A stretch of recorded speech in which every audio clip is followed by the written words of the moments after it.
Okay, I will call the meeting of the Town of Wareham Board of Selectmen to order for November 10th, 2020. May we have a roll call, please? Yes, all of the selectmen are present, as is Town Administrator Derek Sullivan and Town Council Rich Bowen. Rich, would you lead us in the Pledge of Allegiance, please? I pledge allegiance to the flag of the United States of America, and to the republic for which it stands, one nation, under God, indivisible, with liberty and justice for all. Thank you.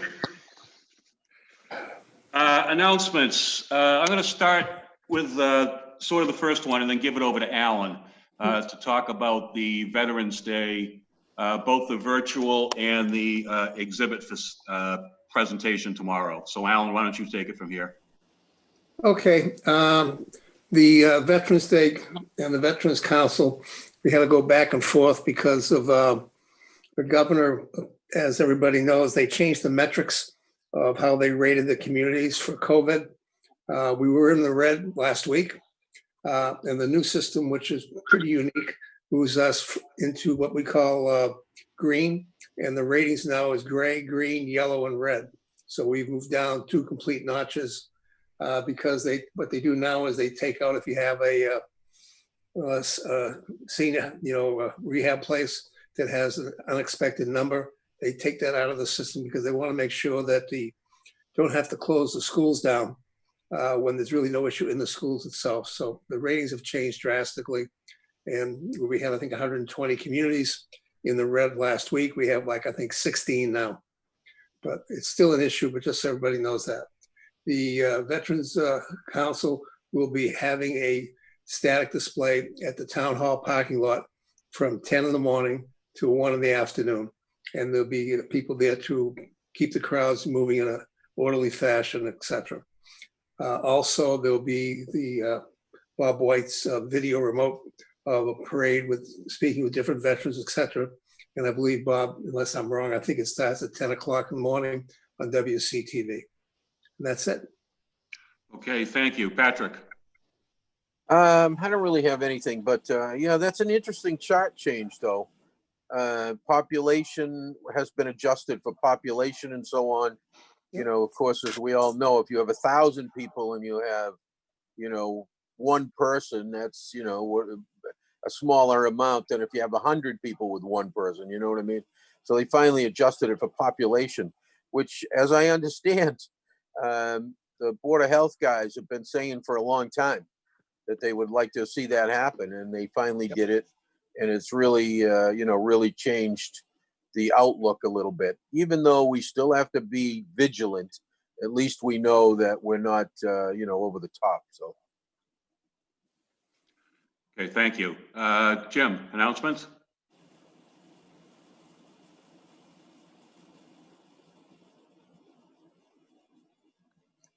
Jim, do you have any announcements? No, I don't. Thank you. Okay. Judy. Yes, I do. Thank you. First of all, there is still time to enter your favorite picture of your dog to the Dog Park Association of Wareham contest. Go to their website for details. It's dpawareham@gmail.com. Costs $10 per entry and $1 for every vote that you cast. And of course, in this race, you can cast as many votes as you want, as long as you cough up $1 every time you vote.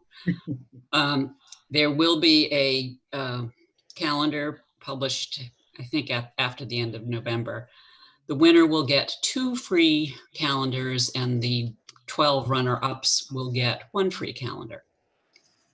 First Congregational Church on Gibbs Avenue is holding its Christmas fair through a pre-order system. On sale are homemade jams, jellies, candies, crafts, and much more. Orders need to be placed by November 30th and may be picked up on December 6th. See the church website for more details. You can still purchase the Wareham Garden Club cookbook for $14, either by calling Judy Morgan at 508-280-5085, or better yet, go to the annual Christmas fair to be held on December 5th at St. Patrick's parking lot from 9 to 3. You will have a host of crafts, gifts, and goodies to choose from because that's the garden club winter fate. Remember that the Friends of the Wareham Free Library continue to sponsor the Dolly Parton reading program, Imagination Library. For $25 a year, you can sponsor a child to receive an age-appropriate book every month from birth to 4.5 years old. Details are available online. It's a wonderful program where our community can support our children. As we all know, Wareham is a very caring community and always reaches out to those in need. I have a partial list of places to get free food, and I'm sure if you inquire at your place of worship, you will be able to discover others. The Church of the Good Shepherd High Street has a free drive-up meal every Thursday from 4 to 5. There also is a food pantry every first Tuesday of the month from 3 to 5. The Wesley United Methodist Church on Main Street has a thrift shop as well as a mobile ministry that delivers meals every Friday to those in need. The Gleason Y, in conjunction with the Greater Boston Food Bank's Full Plate program, is providing food on November 12th from 11 a.m. to 1 p.m. or until the food runs out. Damien's Pantry continues to provide groceries on Thursdays and Saturdays from 9 to 11:30. Look at their website for more information. Turning Point also has several programs available to those in need, which are described on their website. And now to the thank yous. Thank you to the JROTC program from Wareham High School for their quarterly cleanup of High Street. This is community service at its best. And finally, and gratefully, to all of you who post your amazing photographs on different local social media. Your pictures highlight all of the best in our community. That's it. All set? Yeah. Okay, thank you. I don't have any announcements, but I'm going to start off citizens' comments just by remarking upon what we're doing tonight, because I think there's a lot of people who think that we're here to talk about rezoning in East Wareham or a casino or a racetrack or something of that nature. And that's not exactly what's on the agenda for tonight. What's on the agenda for tonight is simply to see if the board will call for a special town meeting. If that happens, then the warrant for the town meeting would open this Thursday. After that, the Board of Selectmen could place articles upon the warrant up until it closes in a couple of weeks on the 24th. So really, our only discussion tonight is to whether we should have a special town meeting or not. It's not to discuss the merits of any proposals out in East Wareham or anywhere else. I do know the town administrator is interested in a couple of other things that he will probably tell us about tonight during his report, and possibly ask warrant articles for those things as well. But I just, I see there's a lot of people here who look like they're here to comment, but there's really nothing to comment upon as far as zoning articles, casinos, horse tracks, or anything like that.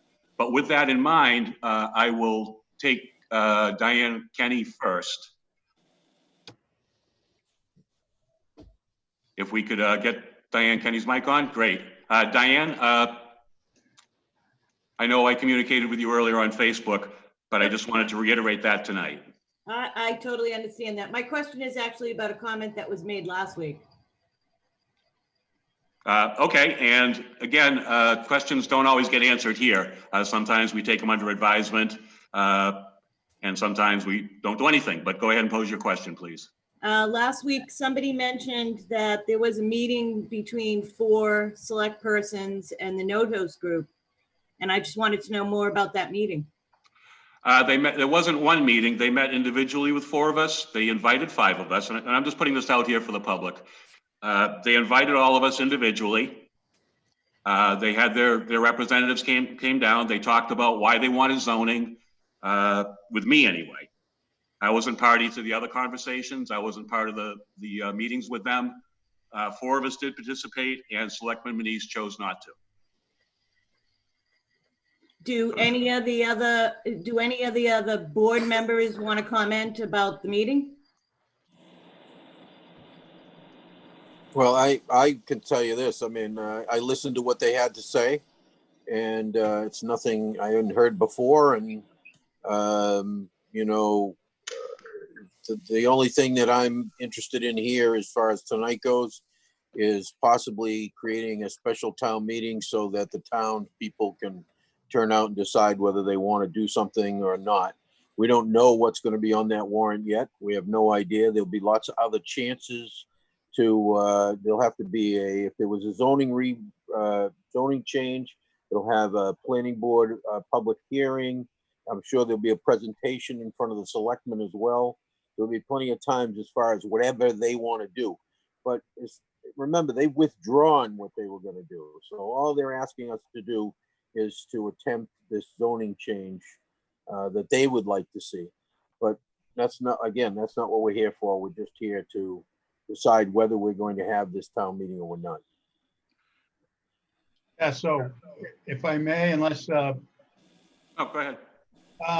yeah, I chose not to meet with them individually. I requested that they come and just have discussion with the board, the whole board. We had previously met with them probably a month earlier. And I felt it was in the best interest of all of us to hear what each other has to say and hear what they have to say as a group. That's why I chose not to participate in the individual meetings this time around. Thank you. Thank you. Judy, do you wish to comment? Sure. Go ahead. I attended the meeting because I wanted to hear from them what they were going to be asking from the Board of Selectmen, which was to call a special town meeting, which would be only concerned with a zoning change for a specific area of town.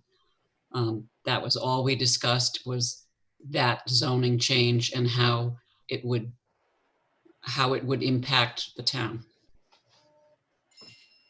Okay, thank you. Alan?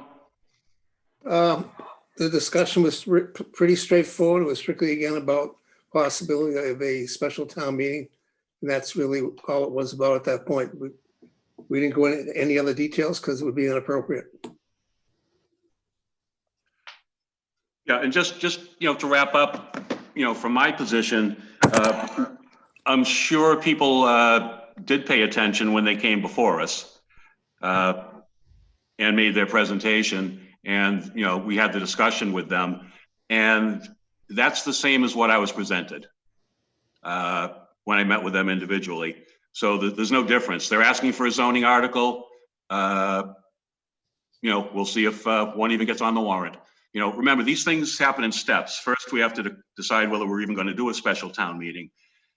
Then we have to wait to see if anybody submits articles. And then we decide whether they go on the town meeting warrant. And then if a zoning article goes on the town meeting warrant, it gets referred to the planning board, which schedules a public hearing. And that's really the place under state law where you go to, weigh in favor of something, oppose something, ask for changes, ask to, have people elaborate on what the impacts would be, what the benefits are, so on and so forth. So Yeah, I get all that. I was just asking about the personal meetings that you had, because if there was new information offered, then I would like to have known that. Now we all know there was no information offered. It was the same pitch as the original pitch. So that's good to know. Well, actually, it was less than the original pitch because they didn't pitch us on any article at all. They just pitched us on a zoning change. That's it. And whether we're willing to have a town meeting for it. As far as what they planned out there was no discussion at all, at least in my meeting. That's good to know. Yep. And the same here.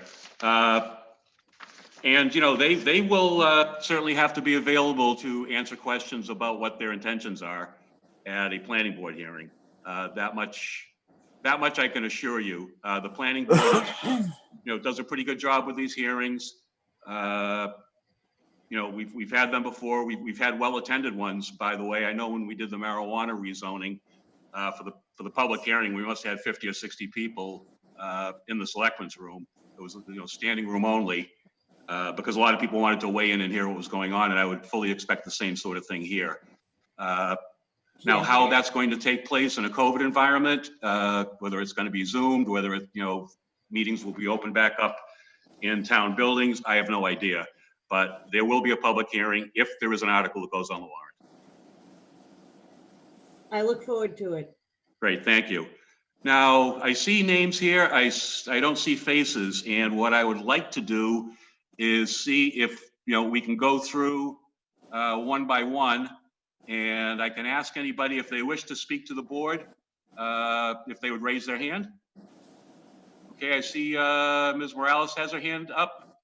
Could we unmute her so she can ask her question or state her piece? She's unmuted already. Okay, go ahead, please. Thank you. I wanted to speak tonight about the very bad news that the Nights of Hospitality is not going to happen this year. Most people probably know that that is, to my knowledge, the only overnight program that's offered within any reasonable distance of Wareham for people to have overnight shelter during the coldest months. And what I'd like to ask is that the town of Wareham immediately convene a task force with all the constituent groups, the clergy, the YMCA, Turning Point, Seven Hills, the Boys and Girls Club, whomever else is a constituent, to immediately address the issue, because this is absolutely something that's always been in the town's purview to work with, but they have not had to because the churches have picked up. And it was never a appropriate program because it only runs from after Christmas till mid-March.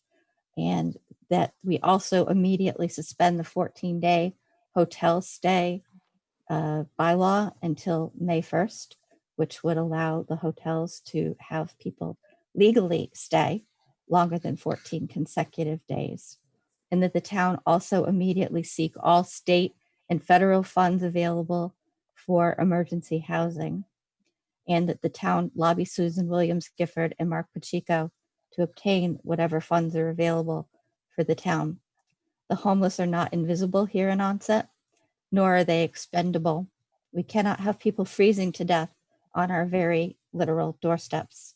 Statewide fair housing wage is $35.52 an hour to afford a 2-bedroom at 30% of income, which means someone would have to make $35 an hour to afford a basic 2-bedroom apartment. Of the 18,400 homeless that were counted in Massachusetts in January, 12,000 were homeless that had children in the family. Over 1,000 unaccompanied youth were counted. And of course, that's only a small percentage of those who are able to be counted. We cannot wait until the depths of winter to begin to deal with this. Our libraries are closed, the doors are shut, for no one can be in them for daytime warmth or for using the computers to apply for benefits or for seeking housing. I find it just amazing that we were just told that if you're in the darkest need and need to have emergency food, that you should check the website of the places that have food when there is no place to go to use a public computer. That just absolutely just hit me that Mrs. Whiteside read that off. Father Bills in Mainspring have sheltered an average of 261 adults per night, at 67% increase over the last 8 years. They expect to provide 1,000 meals this Thanksgiving. In 2018, Nights of Hospitality served 96 people for 1,300 in shelter night stays, which are now completely unavailable. This is not someone else's problem.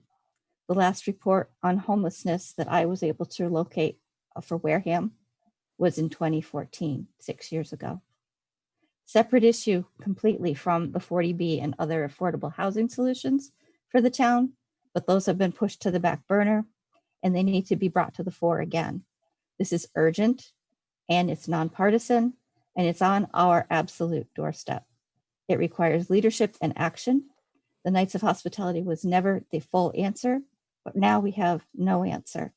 And I ask the town to act immediately in this way. Thank you. Thank you. Let's see. I see somebody solely identified as Steve.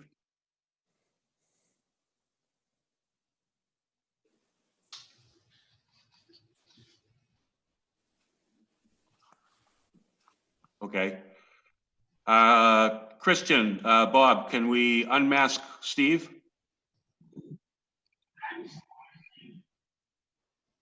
I see Steve right here. Oh, okay. Okay, so you're all the Steves in the world as far as we're concerned? Okay. I will bypass Steve Ruiz then and go to Patricia Graziano. If there's, if you're interested in speaking to the board, then we will, I will ask you to raise your hand, and I'll recognize you and you can go ahead. So can we unmute or unmask rather Patricia Graziano?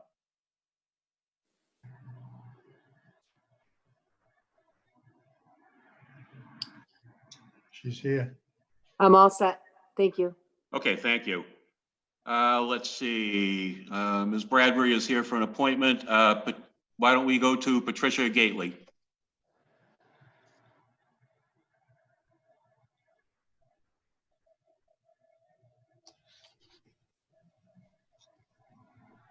Hi, I'm all set. I don't have a question right now. Great, thank you. Ron, I assume, is Ronald Bessie for the appointment. Mr. McManus, Tom McM on our screens. I'm all set, Peter. Thank you. Great, thank you. Next up, Joanne Stevenson, or Stevens. I can't, it's got ellipses at the end because maybe your name's too long and maybe it isn't. So let's unmask Joanne.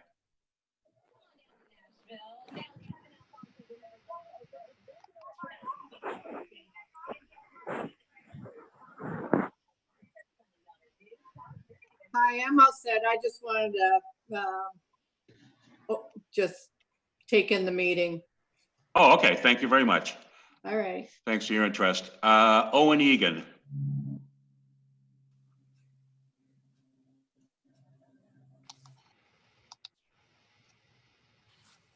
Chairman, I'm thinking if you look at the bottom of the screen, there's a chat function. Perhaps if anybody wishes to speak, they could say so into the chat function. We could. Well, we have like 2 left, so at this point, I'm just going to keep doing it this way.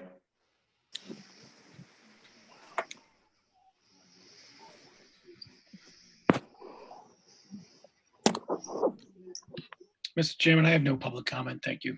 Okay, thank you. I will go to Anna Chavis.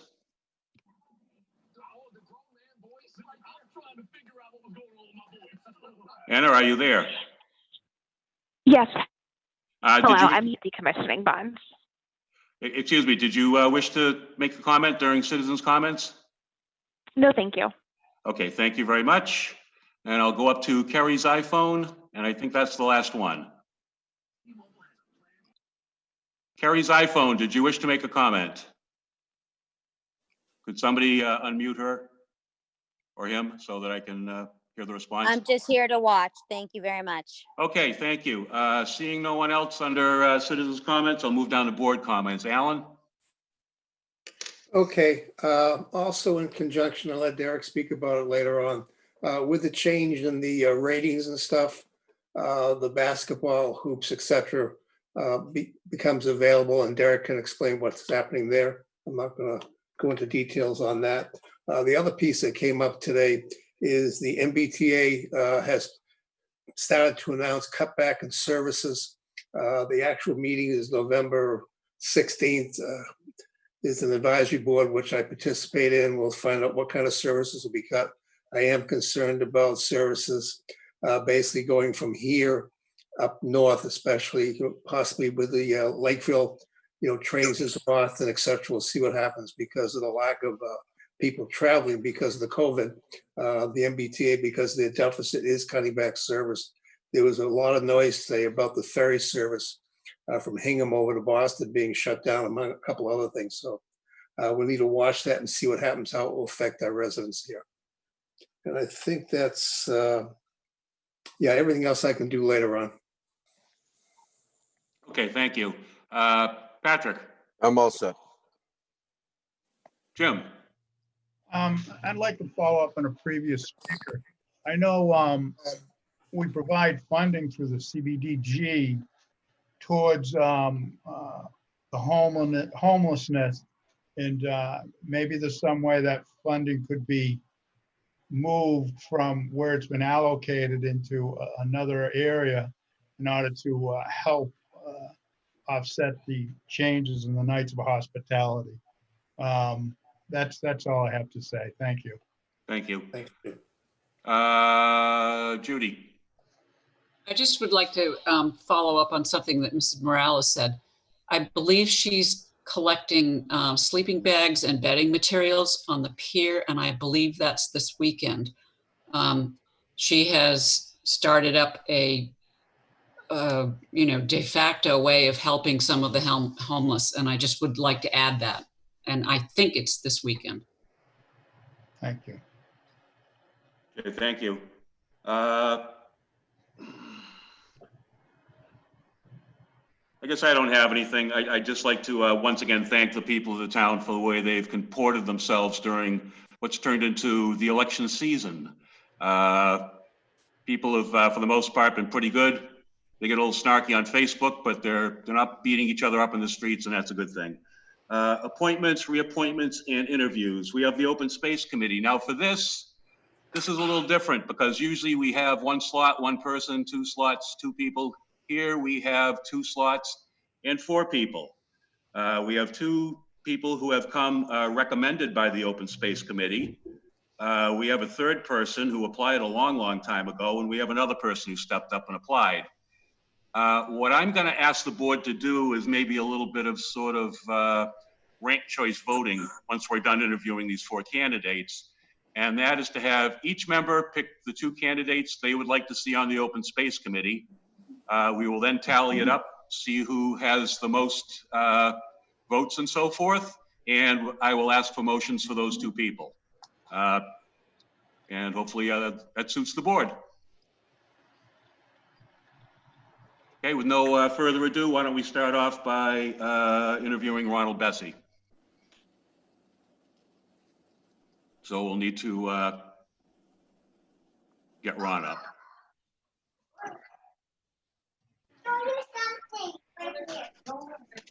Hello, can you hear me?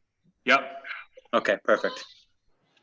So tell us why you're interested in serving on this committee.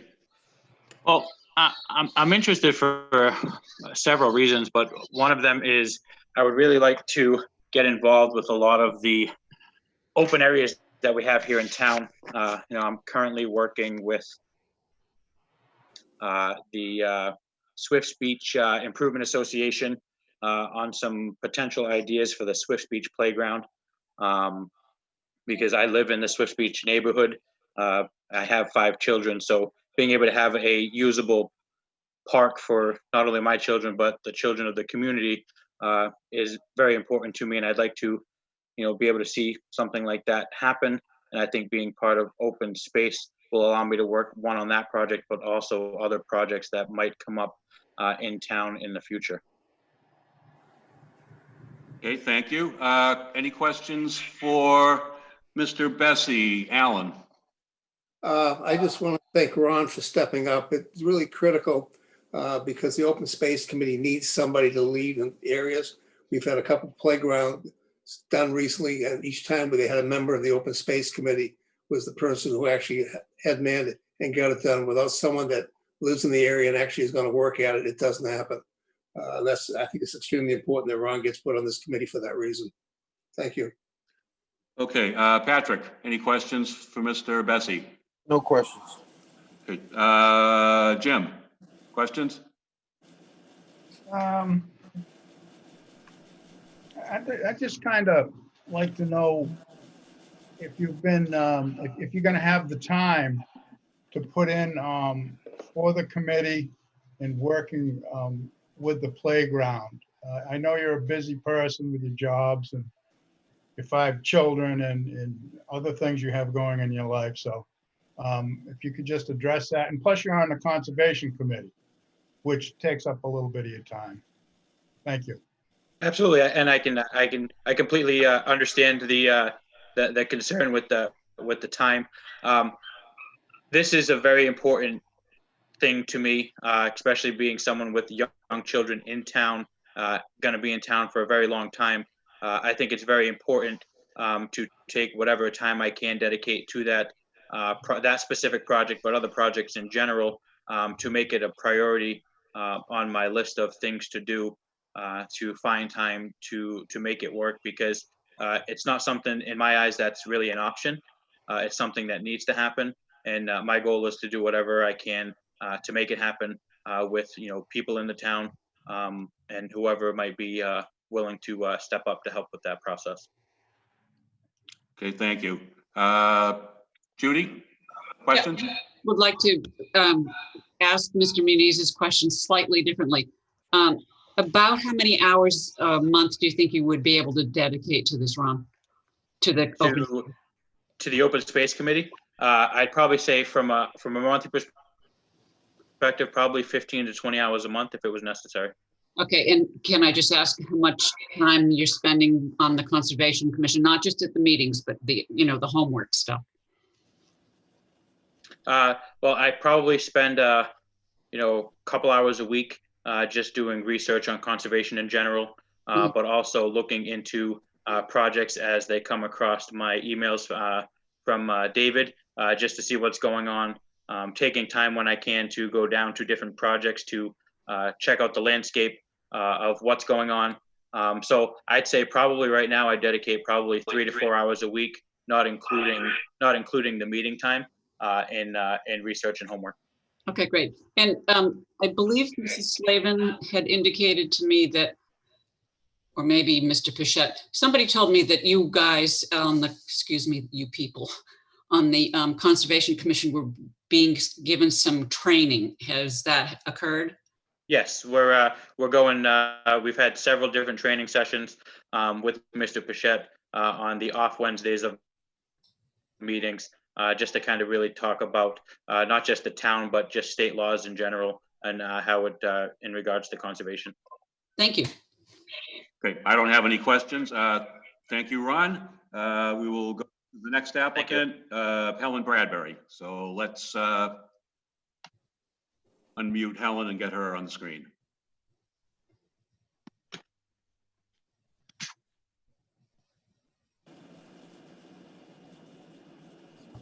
Hello, can you hear me? Yes, we can. Okay, so tell us why you're interested in serving on this committee, please. I first became interested in Wareham when I relocated the Christopher Donovan Day School. So we were first located at 4 Recovery Road, and then we, a few years ago, moved over to Hammond School. Loved the neighborhood, loved the community so much that I moved to Wareham. My background is in education and psychology. I have my doctorate in counseling psychology. I'm really invested in the growth and development of the individuals within the town. I see a lot going on at the Hammond School. I see the elderly out there using the courts. I've seen with the Boys and Girls Club also on the same premises. I've seen a lot of the interaction, the gatherings that happen there. I'm very interested in maintaining and expanding what opportunities are there for everybody within the town. Okay, thank you. Alan, questions? No, I've gone through the background. I have no questions at this point. Okay, thank you. Patrick? All set. Jim? Hi, Alan. Hi. What do you, now, you talk about the growth and development, and do you see areas in town where you think we should put some more time and effort and funding into in order to increase these opportunities, or some things I have downloaded the surveys and stuff that were done a few years back on the playgrounds and open space assessment back in 2014. Just making things maybe more handicapped accessible would be very, very beneficial for the town, and various ability levels. We have the playground at the Hammond School is great for the younger kids. The playground at Lopez, that also has diverse, but I seem to see a lot more kids hanging out there at night. I know there's proposals out there for a bunch of different activities to incorporate fitness in the older individuals. So yes, I see a lot of room for growth. It's finding the proper placement for everything. You don't want the little kids being grouped in together or observed by older or more susceptible to different individuals. So it's protecting, but also not eliminating people, making it more inclusive. Thank you. Thanks. Judy, questions? No, thank you. I think Ms. Bradby has explained her background, and in answering these questions has helped me understand her perspective. Thank you. Okay, I don't have any questions. Thank you for stepping up and asking to be put on this committee. Ms. Morales, tell us why you'd like to serve on this committee, please. Thank you for having me. This was actually the third time I applied to be on this committee. And apparently my most recent application came the day after the only meeting that there has been since then in September. So they met in September and voted on Dr. Bradbury's application and Mr. Bessie's. And my application was forwarded to them the next day. And there hasn't been a meeting since. So I just wanted to clarify the time frame there. I think that we need to have people that represent all different parts of the town on these committees. And the Open Space Committee encompasses so much more than just playgrounds. I'm very familiar with the onset slum and blight study, the most recent one and the one 10 years before, and to what the needs are in terms of infrastructure and all of the open spaces that encompass the two zoning areas in onset. That we need to have this open space committee interacting with all of the constituent groups, whether that's the land trust, the BBC, the core group, and any other constituent groups, the accessibility committee, which really needs to be happening so that we do address accessibility in terms of handicap and other accessibility issues everywhere in town, not just the open space and playgrounds. I would love to see more development of open spaces in terms of community gardens. And I would like to see open space committee involved in reviewing any kinds of development proposals so that all kinds of development, whether it's industrial, large housing developments, whatever it may be, hopefully not racetracks, also incorporate some usable open space for all of the community and not just looking at this as an isolated thing. That survey that's still up there that says take this survey actually closed, 3 years ago.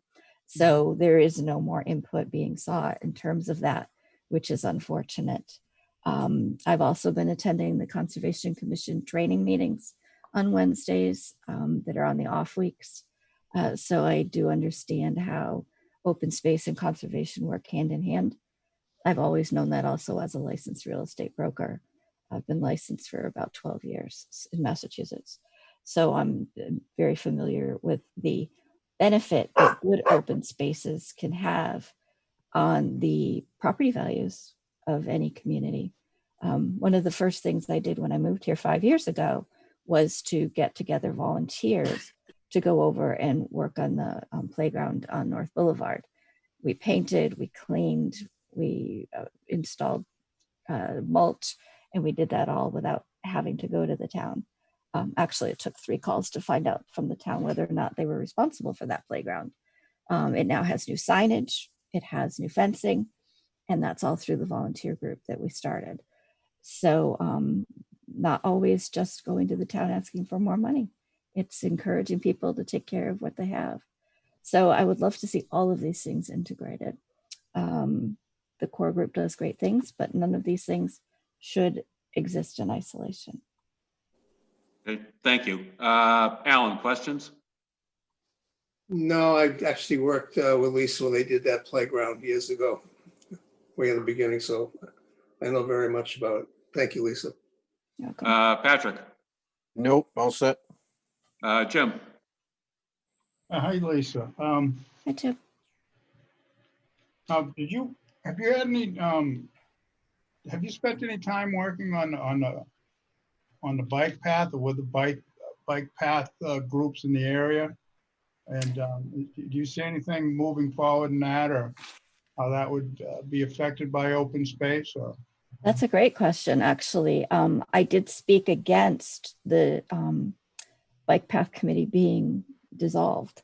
And after it was officially dissolved, I did meet with Ken Buckland and some of the former Bike Path Committee chairs. I also have met with the South Coast Bikeway people, and I've met with some of the other folks from Mattapoisett.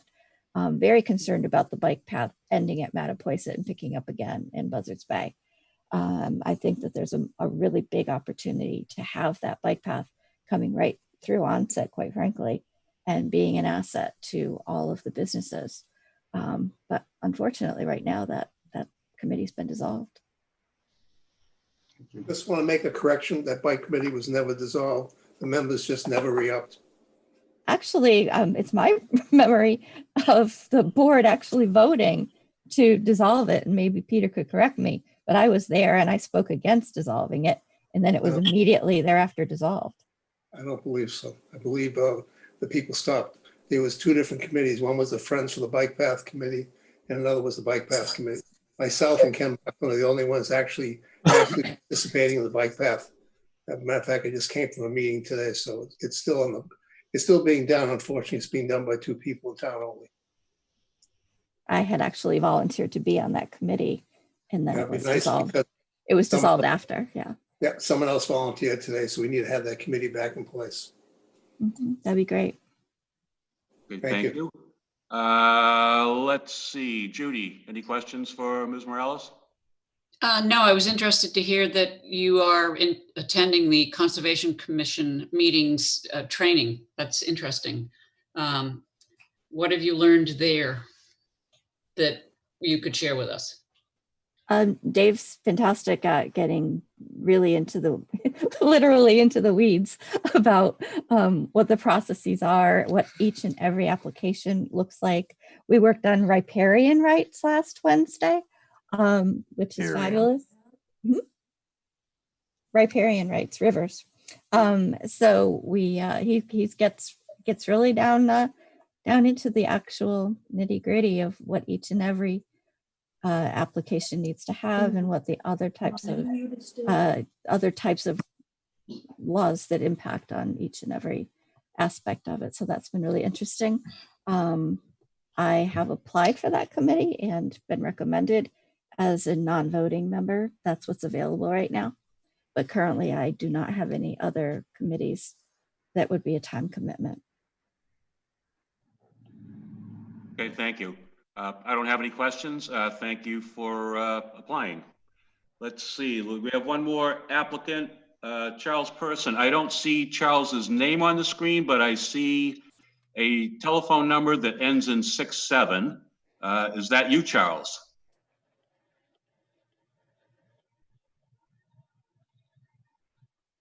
Okay, whoever ends in 67 apparently is not Charles. And then I see something just identified as iPhone. Could we unmute that and see if that might be Charles?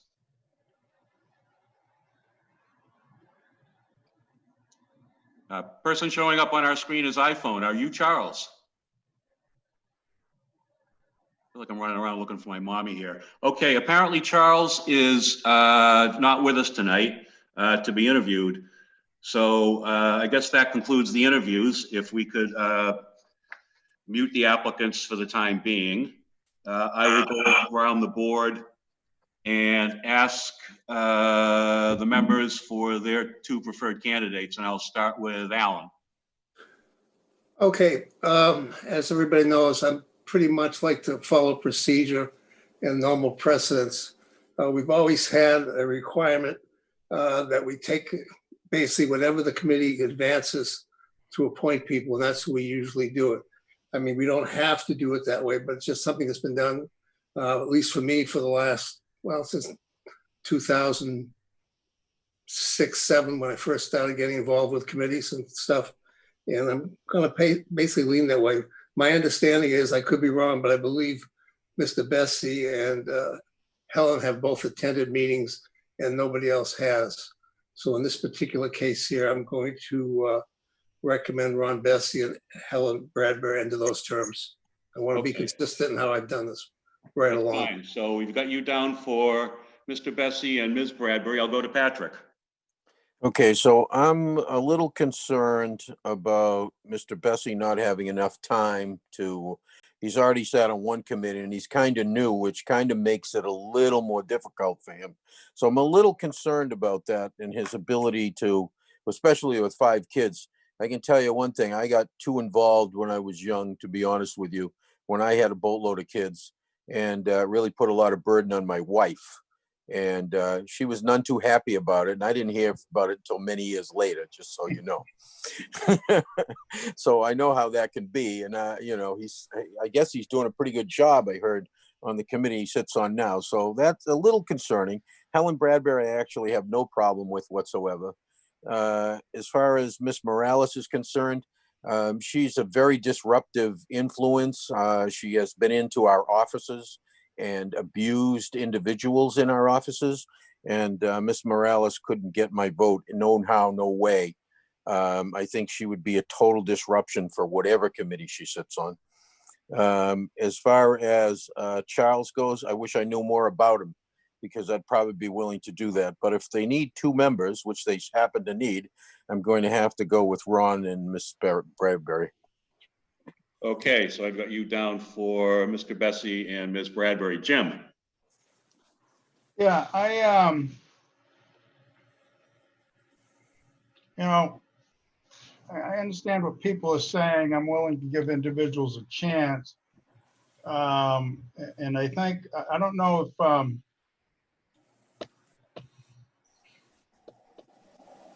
I think we need to diversify where our members on the committee are from.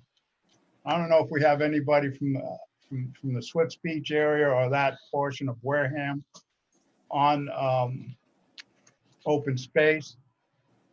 And so I would say Ron, and Lisa has a great background.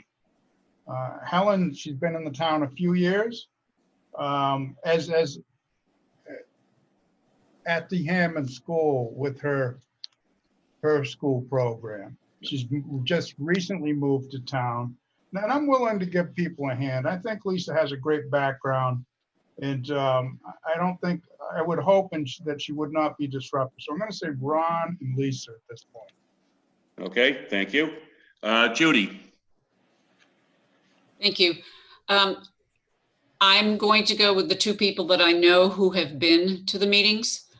I was interested to hear Ms. Morales's training that she's been attending, as well as her other comments about the community gardens. It has a lot of ideas that I think are really good ideas. I would echo the concern about Ron having a lot of family commitments and hopefully not overburdening himself, but I would go along with Ron. My recommendations would be Ron and Helen. Ron and Helen for you. Yes. For myself, I would have gone with Ms. Bradbury and Ms. Morales. So let me just get the math done here. Let's see. We have 4 votes for Mr. Bessie and 4 votes for Ms. Bradbury. So I would ask for motions to appoint each of them, because they top scored in our sort of, well, it's not ranked choice, but it's dual choice voting. Okay. So moved. I would thank the applicants, for putting up with this. I really, this is kind of a quandary. You're sitting here, you got 4 people, you got 2 positions. We got to figure it out somehow. This was the fairest way I could think of. Yes, here's a quick point here. Peter, who'd you say you would vote for? I said that I would vote for Ms. Bradbury and Ms. Morales. Okay, Bradbury, thank you. Yep. I'll make the motion to appoint Ronald Bessie to a term to the Open Space Committee to a term to expire no later than June 30th, 2023. Second. Okay, we have a motion to appoint by Judy, seconded by, was it Patrick? Yes. Yep. Patrick, roll call vote. Alan? Yes. Patrick? Yes. Jim? Yes. Judy? Yes. Myself, yes, 500. Next motion, please. I'll make a motion that we appoint to the Open Space Committee Helen Bradbury to a term to expire no later than June 30th, 2023. Second. Okay, motion by Judy, seconded by Patrick. Roll call vote. Alan? Yes. Jim? Yes. Patrick? Yes. Judy? Yes. Myself, yes, 500. Normally, we would tell you that the paperwork would be available for you to stop by the Selectmen's office tomorrow to go pick it up and then get sworn in by the town clerk. But it's Veterans Day tomorrow, so please wait until Thursday. And I would suggest waiting until Thursday afternoon to give the office time to process the paperwork and so forth. So your first stop. Could I say one thing, Peter, before Yeah, we go and off of this? You know, one of the things that Ms. Morales did have is some good ideas about the homeless. And as you well know, I spend a lot of time with the homeless. So I would like to see us put that on an agenda coming up, please, and have relatively quickly and have some discussion about that. Yeah, absolutely. I know it's an issue. Town administrator and I have had some discussions about it already. So that's something that he's looking forward to talking about too, I think. Alan? The We're issue getting is a really, little far afield here, but. just a quick comment. The issue is really difficult because unfortunately, we don't get certified, you know, as we can do warming stations, but we can't do overnight because it's Plymouth and New Bedford. We fought with the state, you know, for 4 years now to try and get something to happen. So just so everybody understands, we haven't ignored the situation. The problem is we haven't been authorized to do anything legally. Correct. Yeah, they're going to have to, the state's going to have to come up with some emergency regulations or legislation, or the governor's going to have to issue an order to figure out how to deal with the problem of homelessness in this environment. You know, it's one thing to talk about a building code and everything's got to be up to code and everything's got to be up to snuff. But at the end of the day, you know, we know that many of the volunteer organizations are having trouble dealing with the problem, which they've carried everybody's water for all these years. So it's going to be up to the state and certainly the town to try to step up and fill the void here. Look, we're not the only one. We're not the only one. Boston's having a real big problem. They had an area set up aside for during COVID when it was really heavy down near the hospital where they had everybody sort of contained, and they had, you know, bathrooms and drinks and took care of them and did whatever. But they since have shut that down, and now it's coming into the winter months. And all Marty can say is, well, you know, it's the federal government's fault. They need to fix it, and it's everybody just pushes it off on the next person. Yeah. But you know, we have, that I know of, we probably have about 22 homeless individuals that live in various wooded areas around town. And you know, there's no way to push them off into some other area. I remember talking to one winter where it was snowing like crazy, and he felt like he was in Narnia land as he was walking through the woods. He's talking to me on the phone. So you know, this is kind of stuff that goes on, and you know, without the Knights of Hospitality, this is pretty serious. Yeah. Okay, well, thank you for all that. Thank you to the applicants. And that concludes appointments, reappointments, and interviews. We don't have any licenses or permits to deal with tonight. We'll jump down to town business. COVID-19 update. So we're in the green according to the state.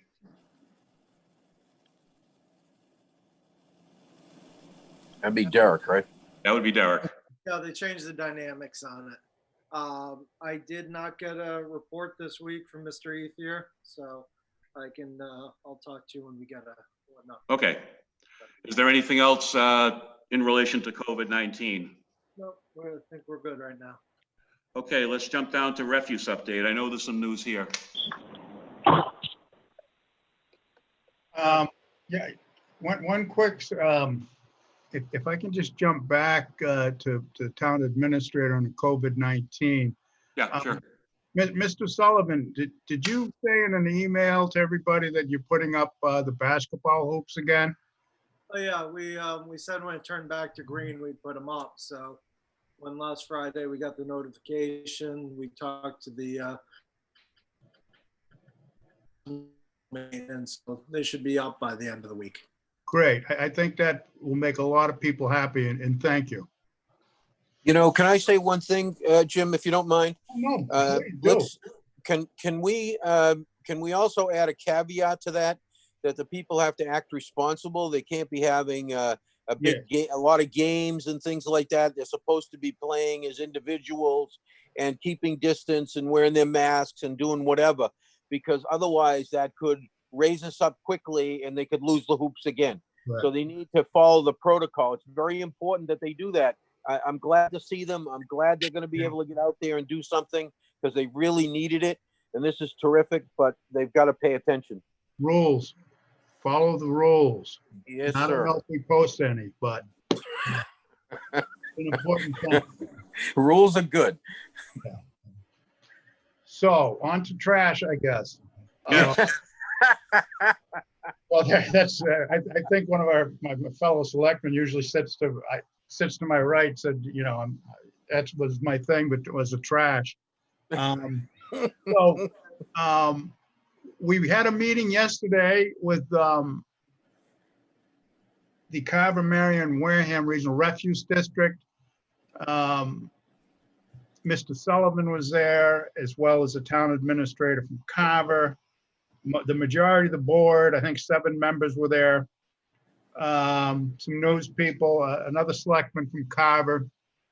So we hammered out a lease agreement, which had been worked on by the attorneys and Mr. Sullivan and myself to a point, and other people. And we finessed it a little yesterday, and we came to an agreement. The board voted to accept that. And now, you know, Mr. Sullivan, I guess, would be the one to endorse it, or we would endorse it. And also the CMW. And now Mr. Sullivan and Mr. Menard have to come up with a working plan for the, which they've already started on. Things have been in motion for a while. It just hasn't been stagnant. For the actual taking over of the transfer station after January, and sometime in early January, dates to be determined as what Mr. Sullivan would and Mr. Bernard could figure would be appropriate. I believe he's still working on the contract with the hopeful bid recipient, and I'll let him take over from here. Yeah, thank you, Selectman Muniz. The one thing I just want to let everybody know, the CMAS contract that we've approved, we're just going to amend language in there, adding that they'll be taking refuse from the transfer station. So I know the selectmen's already approved that. If everybody's okay with that, what we'll do is add the language, and then I can just sign off on the contract because there's one signatory. So. As long as they're good with it. Yeah, okay. Yeah, that's what we spoke to, Mike spoke to, Scipione spoke to Richie over there. I think that makes sense, and to make sure that we've got the language in there. So, you know, in a year or what happens, that we don't get hung up on on just something like that.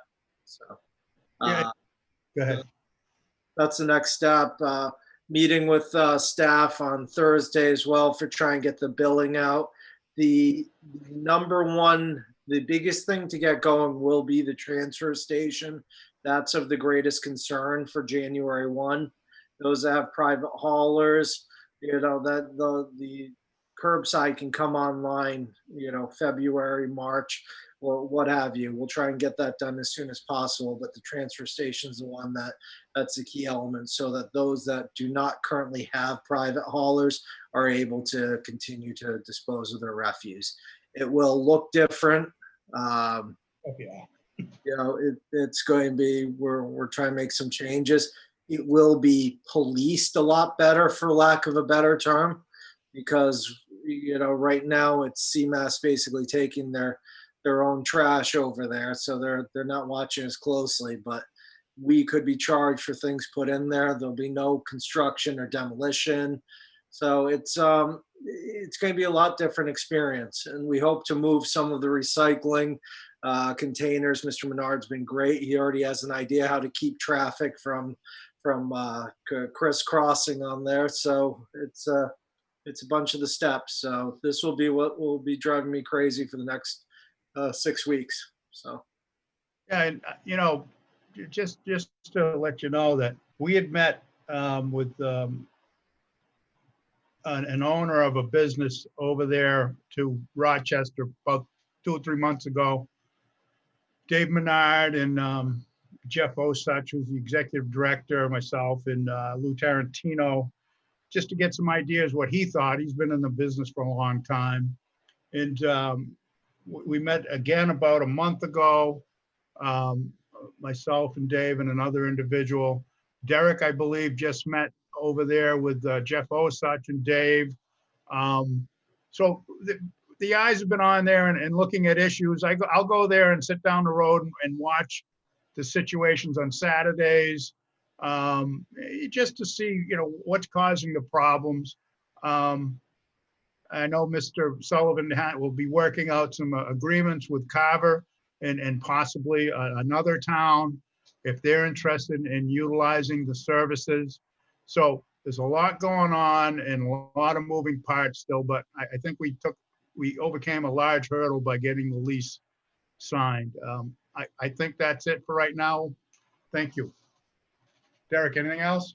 No, I think that's something a lot of people don't understand, the months, if not longer, it took to get to come from where the transfer of that CMW is going to just a pure skeleton, and there'd be no more transfer station, but there'd be nothing, with no hope of us really taking it over. So I'd like to thank Mr. Muniz for working so hard on that, because we did not have that option. It seemed like, I'd say as recent as 6 months ago, at least, we thought it was DOA, and it was a long haul to get here. So thank you very much for all the hard work on that. Yeah, thank everybody on the committee, and Joe Benedict and Dave and yourself, and our consultant, and everybody. It's been a lot of work, and people came around. So again, thanks.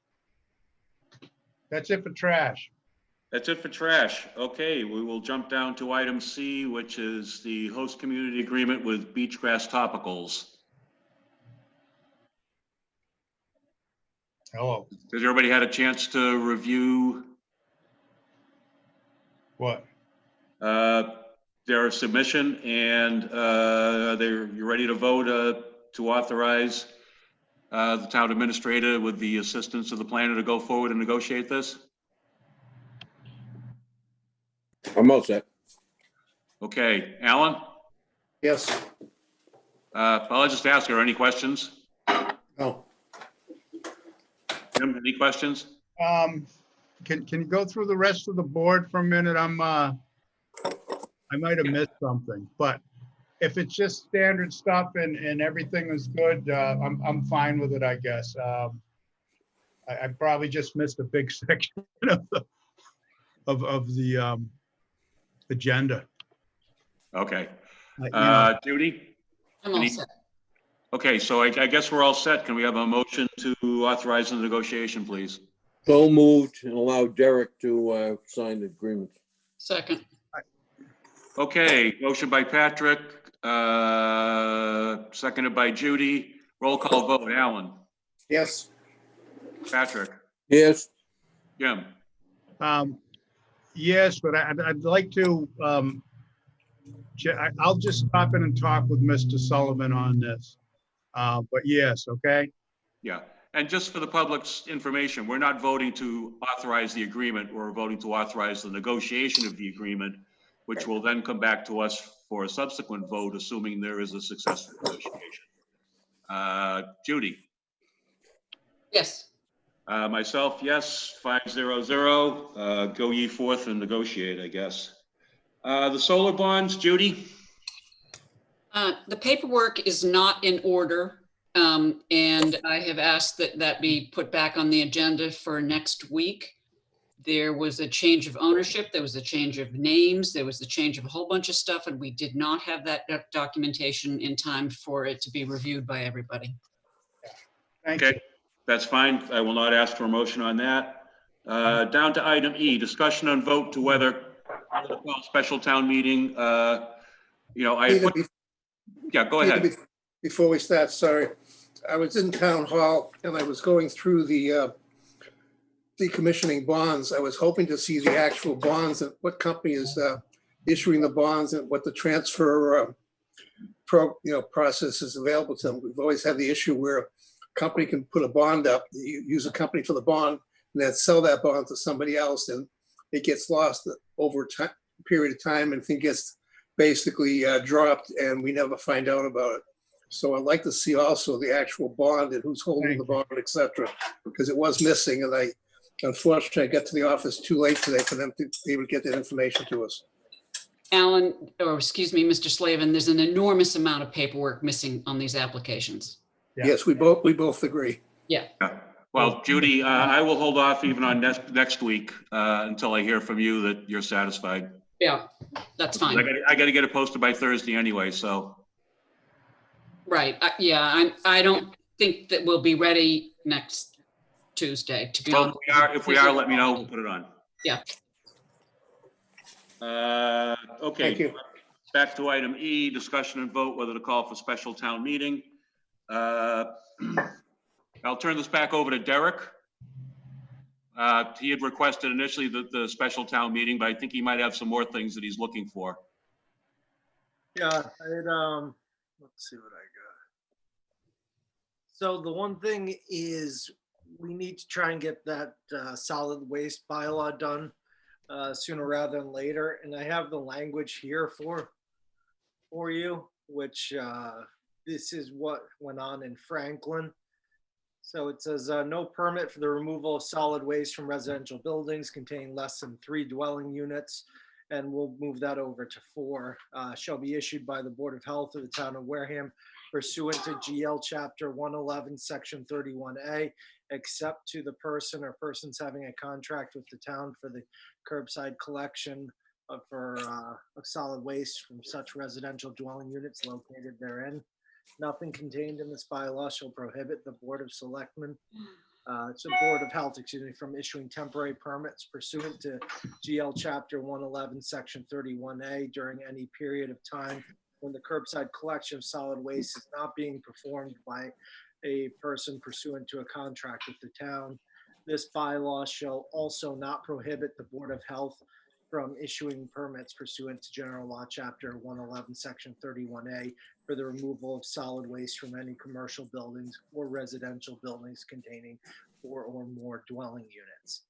Any person having a contract with the town for the curbside collection of solid waste shall not commingle any residential waste collected or received from dwelling units or municipal buildings located in the town pursuant to its contract with the town with commercial or industrial waste or residential waste generated in another municipality. In addition, such person shall deliver on behalf of the town to the Covanta, aka CMAS Energy Facility, only solid waste collected or received from residential dwelling units and municipal buildings located within the town pursuant to its contract with the town. So that's the, I know that was a lot of reading for you, but that's going to be important to get it going. Okay. So there's that item. Any other items? I had a question for Mr. Sullivan. No, go ahead. Mr. Sullivan, I thought originally it was more than 2 units, and now you're saying more than 4 units? We have up to 3 units that we will service on the residential contract. So we're saying not more. So it's 4 or 3 or less. So in other words, 3. They have to have 3 or less. Or less. Okay. But that's up 1 from what you had talked about before, I think. Yeah, I think we have quite literally 3 units in town. Okay. I just wanted to make sure that I had heard you correctly. Thank you. Okay. How can you, how can we turn him down? He brought in the heavy hitter. Yeah. I had some guests during that. He brought the heavy attack people Yeah, in he for that did. one. So, Jim, go ahead. yeah, under our charter, the charter change of 2019, it says under section C, I got to flip back now. These things are great as long as you don't touch them. After we vote to open any spring or annual town meeting warrant, Board of Selectmen ensuing 24 hours, post notice, blah, blah, blah. Then we get down to the end and it says, subsequent to the posted warrant opening and closing dates, the Board of Selectmen may vote to reopen and close the warrant in order to receive additional warrant articles. Could this be applicable for this community necessitated the need to have this curbside pickup? Could we insert that onto the regular warrant by opening it and then closing it according to the bylaw the charter, section C under 4 to section 2(4)C?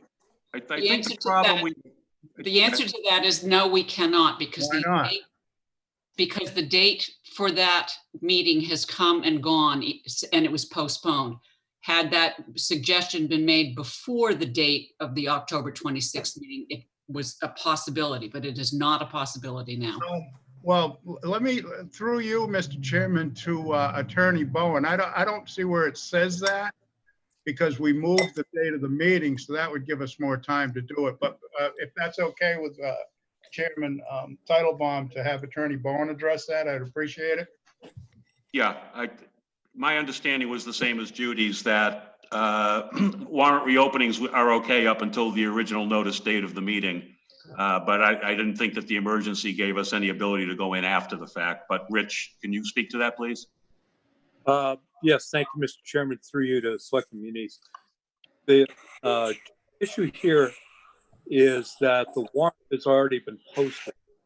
Correct. So once the warrant is posted, your ability to open and reopen and reclose is pretty much gone. The selectmen vote to close a warrant on a particular date. As so here, that's the way it works. Can I interrupt for one moment there? Sure.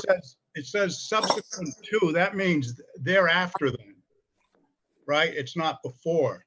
It's after. After the closing, we change the language so we could open and close to insert other warrant articles. I believe that's what the language reads. It doesn't say we cannot. It says we can. Yeah.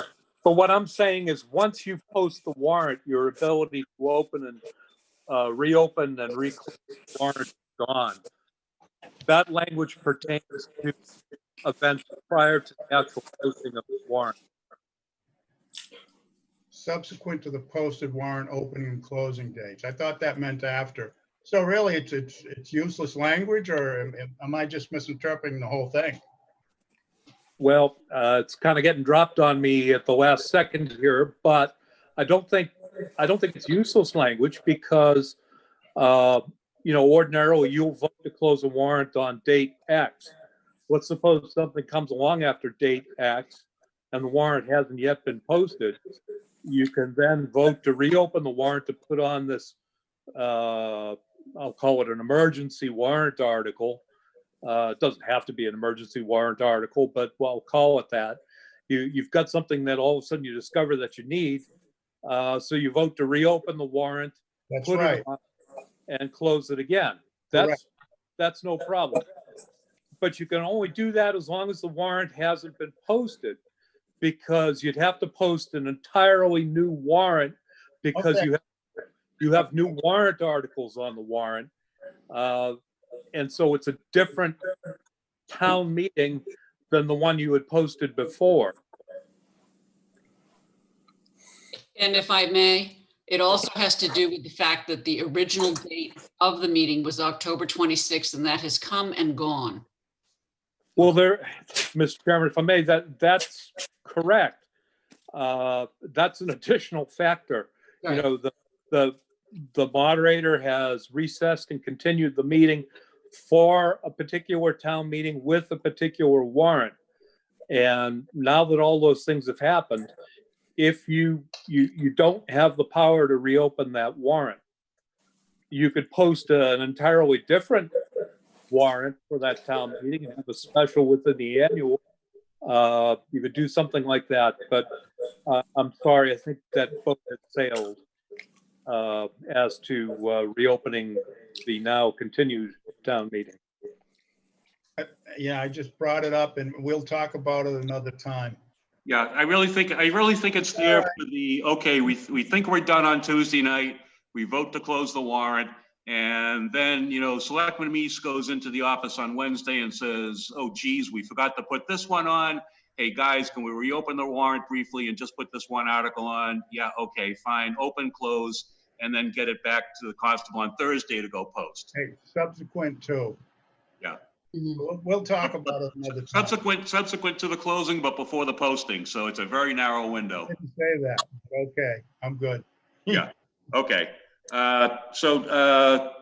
Getting back to town administrator, is there anything else that you're thinking about submitting or requesting to for a special? Yeah, I mean, there's obviously, we're not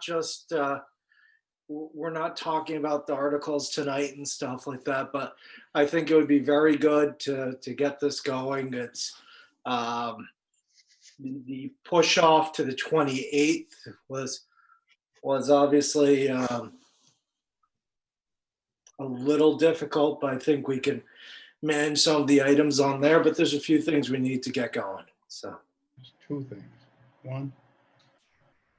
Okay, so you're not, and again, you're not presenting articles. I would ask you to, if you have any ideas that, you think would be, you're the one who's requesting us. If you've got any more ideas you're thinking about asking for warrant articles for, now would be your time in order to have them be persuasive for the board to do this.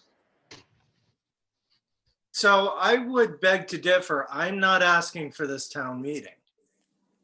I'm sorry, that's inaccurate. I brought forward the zoning change that somebody who's looking to do is brought to the town.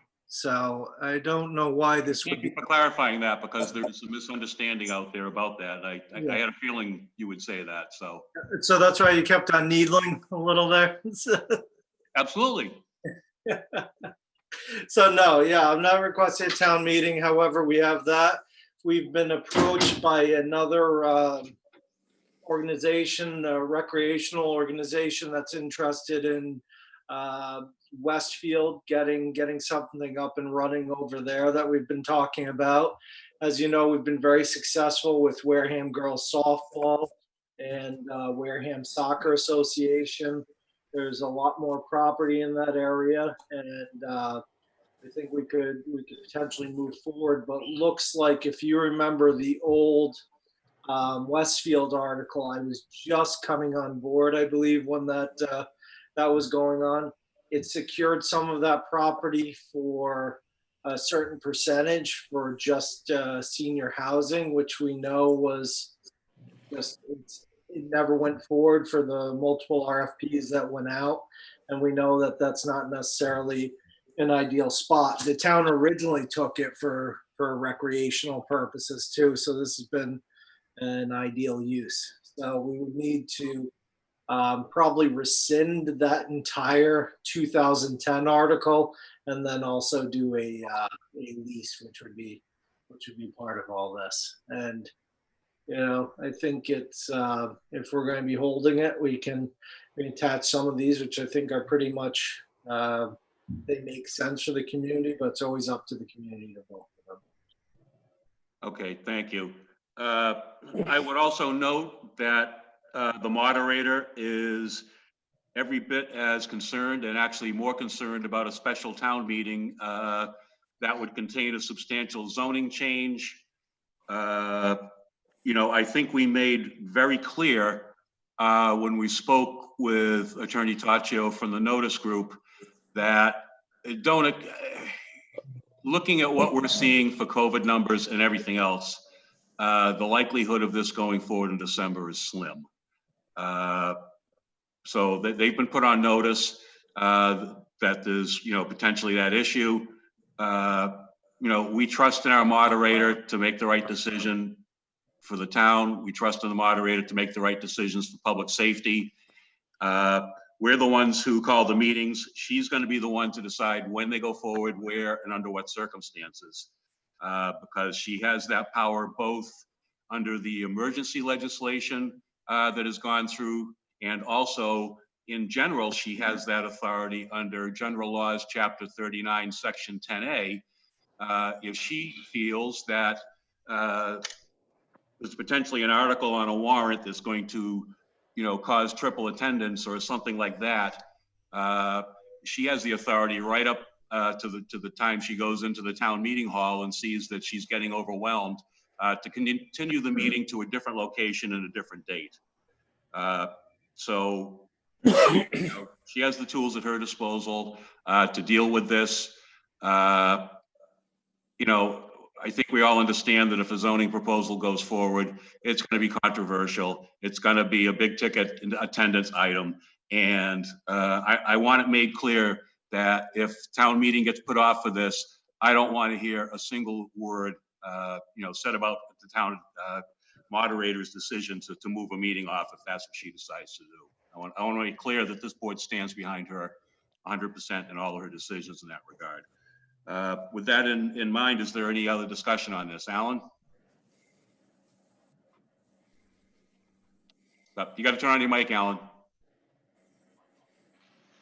I made it pretty clear we last spoke about it last week, that if we were going to go ahead and vote for a special town meeting, I wanted to make sure that we were able to provide a space, whether it's a football field, whatever, with a tent that can hold up to 500 people.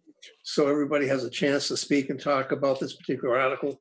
As far as, the zoning change, that's my only concern, is that we, because there's a possibility of doing a drive-through or, multiple locations. And I feel that just won't work for the town of Wareham. That's it. Okay, Patrick. Yeah, I think, like, we don't know what COVID's going to be like on the 19th. We don't know what it's going to be like tomorrow. It could be terrible, could be great. I mean, in 1 week we went from being in red to green when they finally took population into consideration. So I'm not sure how that's going to affect anything, but it may. But I'm also not willing to not open the town meeting, because I think that it's time that the people get to weigh in on this and see where we're going to go once and for all. And so I would love to see it held on Saturday, which you have proposed, because that would give the opportunity for more people to be able to be involved and get to speak their piece. I think the football field is obviously a good spot, although people would have to be outside. And, but a lot of town meetings are being held outside nowadays under the circumstances. But that'll be up to the moderator. It's really just our job to call the meeting. And then it'll be up to her how she wants to handle it in the end result. And if it happens on the 19th, it happens. If it doesn't, then it'll happen another time. Whenever it is safe to do so. So, and I'm fine with all of it. So. Okay, thank you. Jim. I have no trouble handling doing something for regular town business. It would be not controversial and probably wouldn't take up a lot of time. That's why I was hoping to be able to insert them into the regular warrant. I think they would have been pretty much slam dunks. Controversial article, I have concerns about because of, just spending the time there discussing them. But beyond that, I guess I'm in favor of it, because there's one thing we have to do that would be very important for the citizens of the town dealing with the refuse, in order to be able to move it forward in a smooth fashion. The other two could wait as far as I'm concerned, but that's just my opinion on this. Thank you. Okay, thank you. Judy? Get your turn on. There you go. I did. Yes, I echo Jim's concerns. It's very important for us to get the trash hauling situation under control before the end of the year. And so for that reason, I would be in favor of having a special meeting.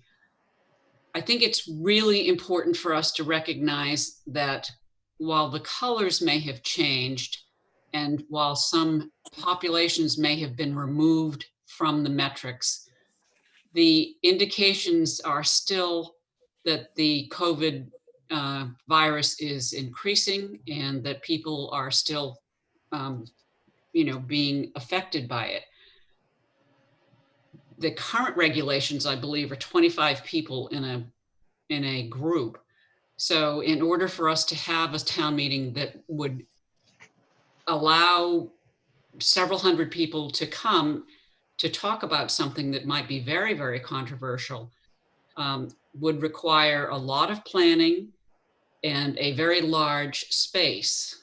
And I'm in favor of putting before the voters the things that are really important to the town. I think it's important that we get the December 28th meeting done.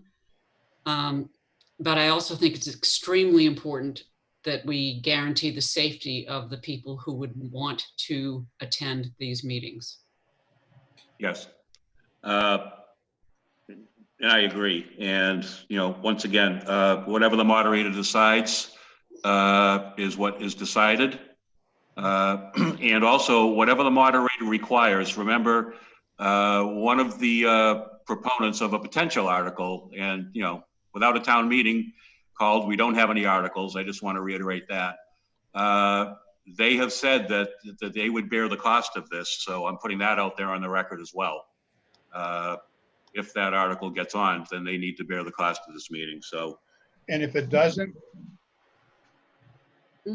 If it doesn't, then I don't think we have to spend a lot of money on the meeting. We can just go ahead and we can roll it into, it's not a huge cost to go forward with a small meeting for the things that would be on there, other than the one that we know will engender the most interest. As you called it previously a few minutes ago, a slam dunk. Well, that's what I feel. And that's what, I think it's important we get town business done. I'd spoken with another selectman, I guess it was last week, and she kind of brought, yes, it was Mrs. Whiteside. She brought that to my attention. We need to focus on town business first and foremost. And I take that to heart. And we had a nice conversation. I appreciated that. I'm sorry if I put it out there, Mrs. Whiteside. No, that's fine. I hope everybody talks with everybody. That's the purpose of having 5 people try to make these decisions to get the different viewpoints. If there's nothing else. Bowen raising his hand. Oh, Alan, are you? No. Mr. Bowen. Oh, okay, Rich. Mr. Chairman, Selectman Munize's earlier question to me now, more sensitive in terms of why he was asking. His question came to whether we could get the cash-related bylaw on. Rich, hold on. You're kind of breaking up, and I think the video's unsteady. Oh, okay. You're good. Is that Better. Yeah, that's better. Okay, thanks. I guess the real question, well, one of the real questions is there a way to do other town business on December 28th, including a possible trash bylaw? And the answer is yes. If what you want to do on the 28th is not big zoning proposals, but a trash bylaw or something else uncontroversial, all the board would have to do would be to call a special town meeting to be held contemporaneously with the meeting that's currently scheduled for the 28th. You post a separate warrant for it. You put on the trash article or whatever small thing that you have onto that warrant. And then you recess that meeting on the 28th at the appointed hour. You take care of the 1 or 2 routine things, you adjourn that special, and off you go. It's tried and true. It's a way to get something done if you're in a pinch. I'm not talking about the big zoning thing. I'm talking about the trash article and small things. Thank you. Yes, thank you. Well, I guess if the board does not vote to hold a separate special, then maybe I'll come back next week and ask them if they want to do a special within an annual so we can get at least the trash thing done. But we'll see what happens tonight. Is there anything further to be said before I ask for a motion? And what I'm going to do is ask for a motion for the process. I have the process printed out. I can read it in fairly quickly. Is there any further discussion? Alan? No. Patrick? Nope. Jim? No. Judy? No. Okay. Can somebody make a motion to So adopt moved. the process? So moved. I'll second the motion. Okay, I'll read it into the record. Town of Wareham Board of Selectmen, 54 Marion Road, Wareham, Mass. 02571. Process for calling a special town meeting, December 19th, 2020 at 11 a.m. Tuesday, November 10th, 2020. Board of Selectmen establish all dates for completion of a warrant for the special town meeting. That's what we would be doing right now. Tuesday, November 10th, 2020. Board of Selectmen vote to hold the special town meeting on December 19th, 2020, and to provide notice thereof on Thursday, November 12th, 2020. This is pursuant to Wareham Home Rule Charter, Section 2-4A and C, and to open the warrant effective Thursday, November 12th, 2020. This is also pursuant to Wareham Home Rule Charter 2-4C, which requires 10 days notice before a warrant closes. Thursday, November 12th, 2020. Last day to post upon town's principal bulletin board and the town website, the notice of intention of Board of Selectmen to call the special town meeting for December 19th, 2020, and to post the November 12th, 2020 opening and November 24th, 2020 closing dates of the warrant. This is pursuant to Wareham Home Rule Charter 2-4C, 24 hours after voting the date the warrant opens. In this instance, that is exclusive of the Veterans Day holiday. Monday, November 23rd, 2020. Last day for submission of articles and or petitions to be inserted in the warrant. This is Wareham Home Rule Charter, Section 2-4C again, 10 days or more after the warrant opens. Tuesday, November 24th, 2020. Board of Selectmen officially closed the warrant. This is pursuant to Wareham Home Rule Charter 2-4C. 10 days or more after the warrant opens. Thursday, November 26, 2020. Happy Thanksgiving, everyone. Last day to post the special town meeting warrant upon the town's principal bulletin board and the town website, and to deliver a copy of the warrant to the town moderator and to the chairman of the finance committee. This is pursuant to the Wareham Home Rule Charter at section 2-4D, which requires that the special town meeting warrant be delivered at least 21 calendar days before the commencement of such meeting. And again, the delivery is to the moderator and to the chairman of the finance committee.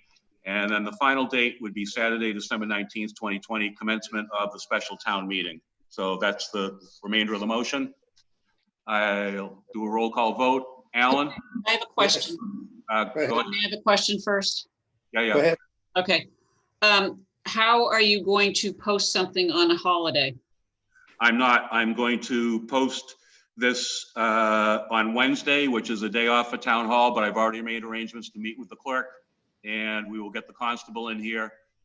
We will make sure that the warrant is picked up and taken care of then. And So it will be posted on the 26th? No, it will be posted on the 25th. It will be posted as of the 26th, but it can be posted beforehand. The item for the 26th says that's the last day to do it. Okay, I just think we need to make that clarification. No, it's there. So roll call vote. Alan? Yes. Patrick? Yes. Jim? No. Judy? Present. Myself, yes. So we've got a 3-1, I'll call present, I guess comes in as an abstention. Present. Alan, Patrick, and I in favor, Jim opposed, and Judy present.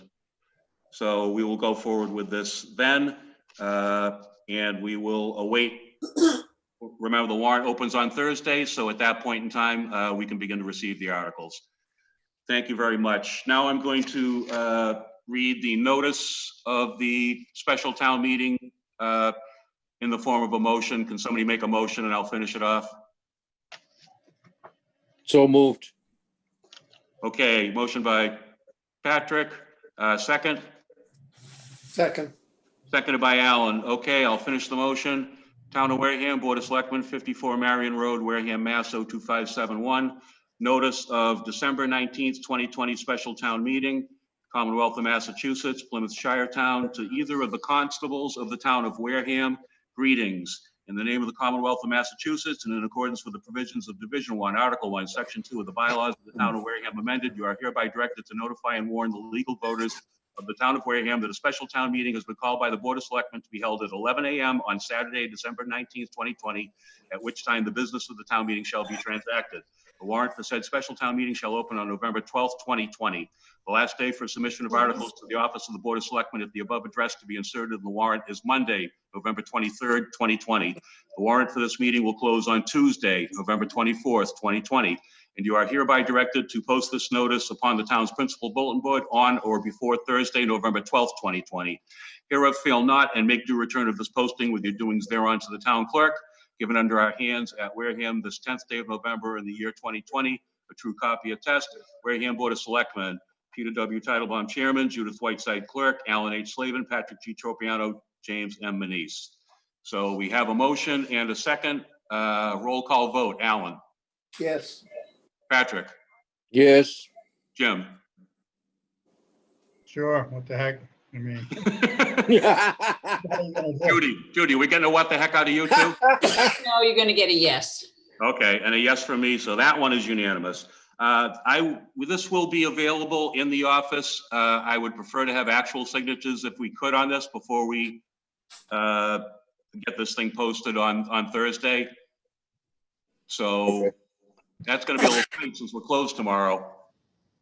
I actually have a hard copy.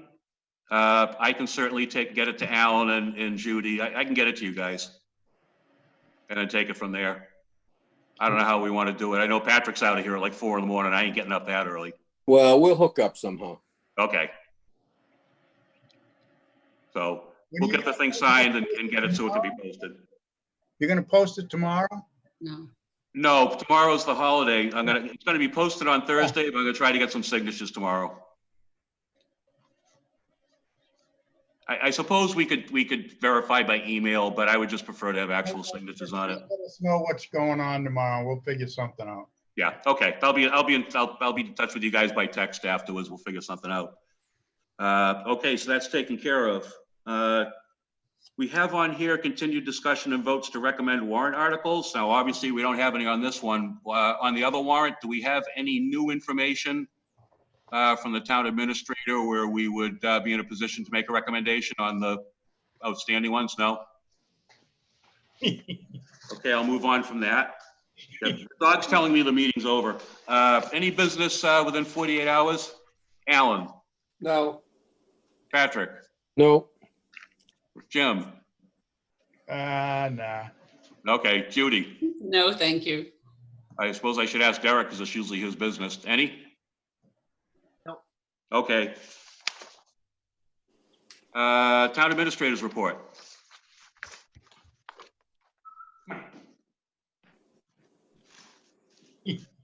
He's on deck. We're on deck, brother. And he walks away and the town administrator's like, huh? Well, the best part is I think he thought I was whistling for him, not the dog. Just an update. The shared use bike path is that one of the local agencies has been working on. It looks to be just about the 25% design plan, which is ready for review. They just sent out some questions about some of the impacts with potential takings and such. So the shared use that's the bike path, received that email today. And yeah, it's this chairman, myself spoke today with Mr. McDonald about something that MEM has been putting together potentially for the homeless situation, because I think people don't understand. It's also having the space right now during COVID. So the normal locations are that much cannot house the same amount as they have in the past. So there's some things out there that we've been working on. I do think people need to understand that the town itself has never, and I don't see us ever running a shelter. That's not what happens from our localities. It's I've been asking the other area administrators, and I can tell you that's not something that they're going forward. A lot of times that's why the nonprofits exist. That's why they are tax exempt, because they do these sorts of things for the communities. So their missions. So just bring that up. It's something we've been working on, but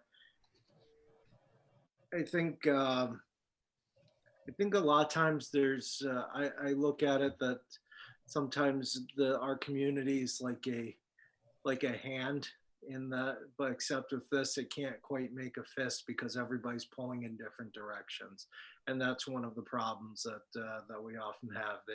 They think that everybody really cares about their own one item and can't quite get together to move forward, and in a community like ours that doesn't necessarily have the funding that you see the other ones get, or the support to create more funding from our taxpayers themselves, there needs to be the reality of what towns can and cannot do.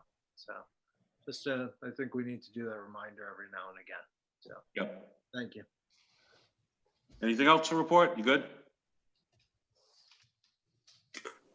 Okay. Liaison initiative reports. We'll start with our superstar, Alan. That's wonderful. Okay, Mass Selectmen's Association meeting today. The one major piece that came out is that we discussed we expect a major project of infrastructure, as the Democrats have won the presidency, basically. It's what they normally do. It happened with the Obama administration when they came in. So we're expecting the next 4 to 6 months to have some kind of a major bill come through for infrastructure. It's important for us as a town to sit down and figure out what projects we have or could have, flush them out and get them ready in order to apply for funding when they actually pull the trigger on this. Because if everybody remembers, when Obama put stuff through, is they funded everything that was ready to go, whether they were worthwhile or not, but a lot of them weren't worthwhile. So But they were shovel ready at the time, and that was the key word, remember? They're shovel ready, so therefore. It had to be smart. They just said it had to be shovel ready. But so we need to be prepared this time so we don't miss out. We have a bunch of things pending that we can take advantage of. Yep. On November 19th, I have a Zoom meeting. I was appointed to the advisory group for Cape Cod Rail Study. And that's basically Middleborough and Wareham are on the spur from the new Middleborough station down to the Cape. So myself and I think Lottie from Middleborough Selectmen will be on this particular committee to make sure that if we can get this rail piece done, we will get commuter rail this way. I'll give you more information after the meeting on the 19th. The governor actually today just authorized opening up these hospital units outside again like before, because the numbers are going up and the hospitals are getting tight to capacity. That was not really good news to hear today. The other piece, they basically announced today we have a new program called Shared Winter Streets and Space Program. It's $10 million. If we have anything at all available where we can actually provide some money, so in the wintertime we can do things, whether it's parking, we have the area behind Merchants Way that we want to take and have that as an eating area. Maybe we can get some extra funding to make it year-round usable, etc. I sent the note out. It's up to Derek and Ken Buckham to figure that one out if we have anything. MMA is, just so people know, is having to move. There'll be a new location coming up sometime this spring. Their annual meeting will be in January, but it'll be fully Zoom remote. It's gonna be interesting, especially for the trade show, how that's gonna work as an interactive trade show. I mentioned about the bike path. There was actually a meeting today with Mr. Buckland and the Conservation Commission, because there's a couple of areas on Minot Ave that have to be rectified, et cetera. They talked about it today. And as I also mentioned, there's a fire road, which the fire department has to get involved with coming off Minot Forest. Also to do with the bike path again, we have a Solomon group that's looking to help fund and help the South Coast Bikeway Alliance. I'll be doing a video tomorrow showing where our bike path needs to go. And we'll be seeking funding from them. So I'll have that video done tomorrow to add into the overall South Coast Bike Paths Alliance so people can see what we're doing. The rest of the MMA meeting, their annual monthly meeting was today also, and really was nothing new, just a rehash of everything else. That's it. Okay, well, thank you. Patrick? You muted. Yep, turn your volume on, Patrick. Sorry about that. There you go. Thank you. All right, so I did want to say, I did want to thank Selectman Manise and Derek and all of the selectmen and the pushing that we did relevant to the trash issue. And it looks like that we will have something in place by January 2 that the town can keep using. And by the way, I think that probably helps keep all of our jobs. And then we're not going to be out on the street somewhere. But I think they deserve a lot more credit than maybe we give them for what the process was. I know I was kind of pushing pretty hard, and you know, I know they were trying as hard as they can, but it gets frustrating when you get in the middle there. You just want to, you know, come on, let's get this thing across the line, you know, push that last little bit. I know you're crawling, but let's get, you know, take an extra crawl. And obviously they did that, and I want to thank them very much, because I think it's a very important step for this town. And I'm not sure that we all really realize how big a step it is coming into January 2. Thank you. Jim? This is liaison reports or comments? What are we doing right now? Well, I didn't have a liaison report to give you, so I thought I'd throw a little thank you in there. Thank you. Thank you very much. That was very kind, Mr. Tropiano. I'm not muted. Nope, he's up. No. I have a CMW meeting next week, and that should be posted. You know, we had this extra one this week. I attended the planning board. They're doing the virtual meetings, which is nice. Just kind of you have to get used to it. Ken's office is very good. You know, Director Ken Buckland, Community Development, and planning, about putting the plans online under ongoing plans for zoning and planning. So you kind of you get used to, you know, bringing it up, opening a window, pretty much like tonight's meeting. You know, you got your Zoom meeting going, then you might have a couple of windows open under, you know, PDF file or something else. So it's interesting. Everybody seems to be moving along well, and that's about it. Thank you. Okay, thank you. I don't have anything. We don't have anything on the consent agenda. Mrs. White, anything? No, thank you. I'm all set. Okay. Oh, sorry, did I skip Judy? My apologies. Okay, that brings us to one thing. Alan. Motion to adjourn. Second. Motion to adjourn by Alan, seconded by Judy. Thank you for listening in. Roll call. I'm thanking the people before I conclude the meeting with a roll call vote. Hold your horses there, Whiteside.